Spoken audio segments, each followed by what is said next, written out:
J'ai découvert le principe de l'Everyday Kawi il y a un peu plus de 2 ans. Ce type de vidéo m'a séduit dès le début, mais jusqu'à présent, je n'ai jamais réussi à partager mon Everyday Kawi et pourtant ce n'est pas l'envie qui manque. Le seul et unique obstacle face à la création de cette vidéo, c'était le manque de subjectivité. Mais cette année, je me suis secoué les méninges et cette fois-ci, c'est la bonne, alors bienvenue à toi.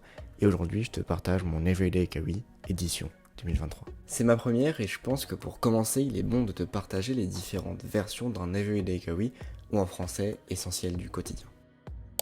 Et comme son nom le dit si bien, un EDC c'est grosso modo présenter les objets que l'on a au quotidien et en permanence sur soi. Dans le YouTube Tech c'est presque pareil, sauf que l'on se concentre sur les objets connectés qui nous entourent au quotidien. Et maintenant que tu connais toutes les différentes versions d'un Everyday Kawi, nous pouvons commencer.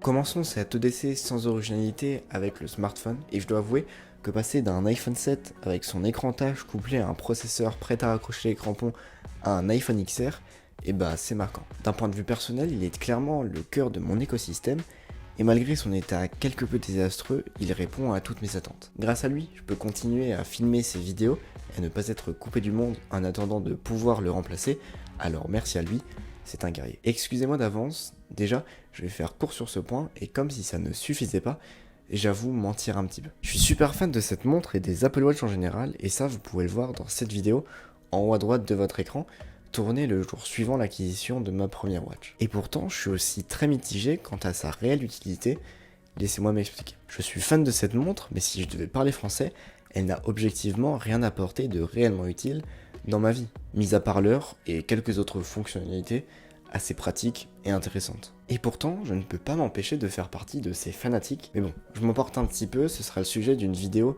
qui arrivera dans pas mal de temps, parce que je suis désolé si tu l'attends, mais je pense que je vais mettre un petit peu de temps à réellement approfondir le sujet. N'hésite pas à t'abonner du coup pour être au courant de toutes les prochaines vidéos qui vont sortir.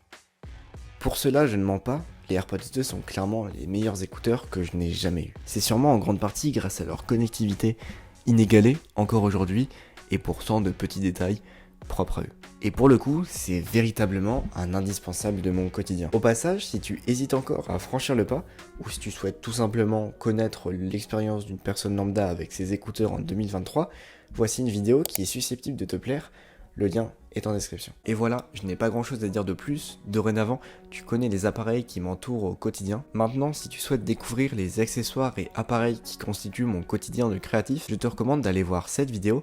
Je te laisse le lien en description. Merci d'avoir regardé cette vidéo. Comme d'habitude, on se retrouve dans 2 semaines, à la même heure. C'était Aaron. Salut.